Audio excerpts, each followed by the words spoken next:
The Transatlantic Trade Investment Partnership deal, or TTIP, is moving on towards the 14th round of negotiations, amid nonstop protests across the EU against it. Today, a leak published by a German paper and further verified by other reputable European news outlets like The Guardian say this confirms their worst fears for the deal, especially when it comes to GMOs in their food. RT's Manila Chan explains.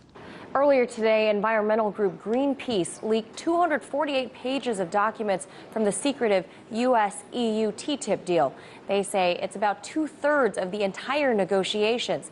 Prior to the leak, there has been existing distrust of the deal since it emerged last fall, with many Europeans taking part in massive protests all over the EU. The 28-member state, along with Washington, have been aggressively pushing this deal for completion before Obama leaves office.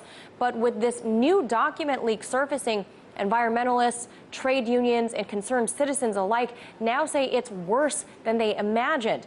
The deal essentially wipes out existing European trade laws with the U.S., opting from their risk avoidance techniques for a more American-style risk management mode of operation. And this is what is making many Europeans very uncomfortable. Europeans are a very risk-averse people, and this new policy would deregulate much of what is already in place, anything from tariffs on goods to the U.S. and vice versa, to labeling of foods between the two unions. Now, this is perhaps where environmentalists and wine aficionados line up. Our initial assessment from these chapters is that the EU, in relation to environmental protection, public health, product standards that are relevant for consumers, has a fairly bad position, and the United States is much worse. Yeah, that's right. Wine lovers in America and Europe are causing quite a stir because of this.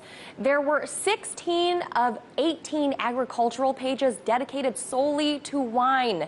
Take this, for example, page 12, Article 8, paragraph 3 states, quote, "Neither party shall require that processes, treatments, or techniques used in winemaking be identified on the label." So why does this matter? Because buried in the 248 pages are items specific to Europe taking on importing American GMO foods and other GMO farm goods. This paves the way for big farm groups like Monsanto to impose similar rules on farmers in the EU as they have on American farmers for decades. And this includes the vineyards in Europe, with potential that they would be allowed to produce GMO wine and not have to disclose that on the label.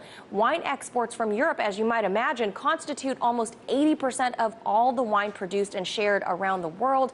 They are, of course, the leading wine producer for American consumption as well. This draws to mind the recent bill on Capitol Hill known as the DARK Act. Very similar proposals on the table here in the European deal. So this is where the folks at Greenpeace are most apprehensive, because the trade deal isn't just about Mercedes sending us more cars and the U.S. lowering trade tariffs on them, but also what the Europeans have to take from America in return, which right now appears to be a lot of American food goods. In Washington, Manila Chan, RT.